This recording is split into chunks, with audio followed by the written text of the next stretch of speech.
It happened almost overnight. In 1991, the bands that ruled the world, like Bon Jovi, Mötley Crüe, Poison, and Def Leppard, were suddenly treated like dinosaurs. They weren't just old, they were forbidden. One day you were the king of the world, and the next you couldn't even get a meeting with your own record label. But was it really a change in musical taste? Or was it a cold-blooded execution by the music industry? Today, we are going to look at the secret documents and the corporate decisions that killed the golden era of rock and roll to make room for a cheaper, darker alternative. This is the story of how the industry murdered your youth. For decades, the Billboard charts were a guess. Record store owners would tell reporters what was selling based on feeling or whatever stock they wanted to move. But in May 1991, a technology called SoundScan was introduced. For the first time, every barcode scanned at a register was reported directly to a central database. The results terrified the executives. While MTV was pushing pop and glam, the data showed that Middle America was buying something else. Country music was exploding, and heavy rock was selling way more than the industry admitted. The industry realized they didn't control the audience anymore. They had to pivot, and they had to do it fast to regain control over what you bought and what you listened to.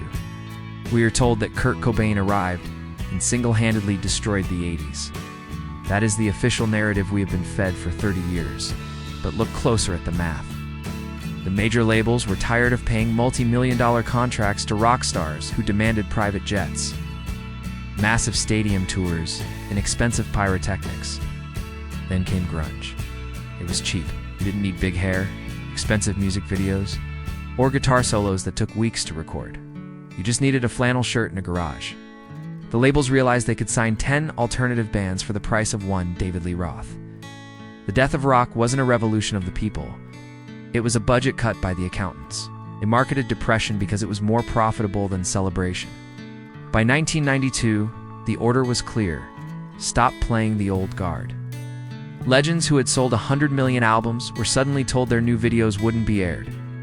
It didn't matter how good the song was. If you had long hair and a guitar solo, you were blacklisted. If you were a rock fan in your 30s or 40s at that time, the industry decided you didn't matter anymore. They wanted the teenagers who would buy whatever was trendy. They intentionally created a generation gap to force the old bands into retirement. It was a planned obsolescence, just like a cell phone or a car. They needed you to stop loving the old legends so they could sell you the new, cheaper products. Think about the heroes of the 80s. Eddie Van Halen, Randy Rhoads, Steve Vai. These were gods of technical skill, but the industry decided that skill was no longer cool. It promoted a sound that was intentionally messy and unpolished. Why? Because anyone can play a 3-chord grunge song. By lowering the bar of entry, the industry could produce thousands of bands that all sounded the same. They killed the guitar hero because a hero has leverage. Hero can demand a better contract, a replaceable band in flannel shirts. They're easy to control and even easier to replace when the next trend arrives. While MTV was killing the visual side of rock, something even more sinister was happening to your car radio. In 1996, the Telecommunications Act allowed a few massive corporations to buy up thousands of local radio stations. Suddenly, the DJ at your local station didn't have the power to play what he wanted. The playlists were decided by a computer in a corporate office hundreds of miles away. They narrowed the playlists down to a few dozen songs played on a loop. If you felt like the radio suddenly got boring and repetitive in the late 90s, you were right. It was a corporate monopoly designed to sell advertising, not to play good music. What happened next? The stadiums stayed full, but the radio stayed silent. The bands didn't lose their fans. They lost their platform. We were told that rock was dead, yet these bands continued to sell out arenas for the next 30 years, while the alternative stars of the 90s vanished into obscurity. The fans never left. They were just ignored.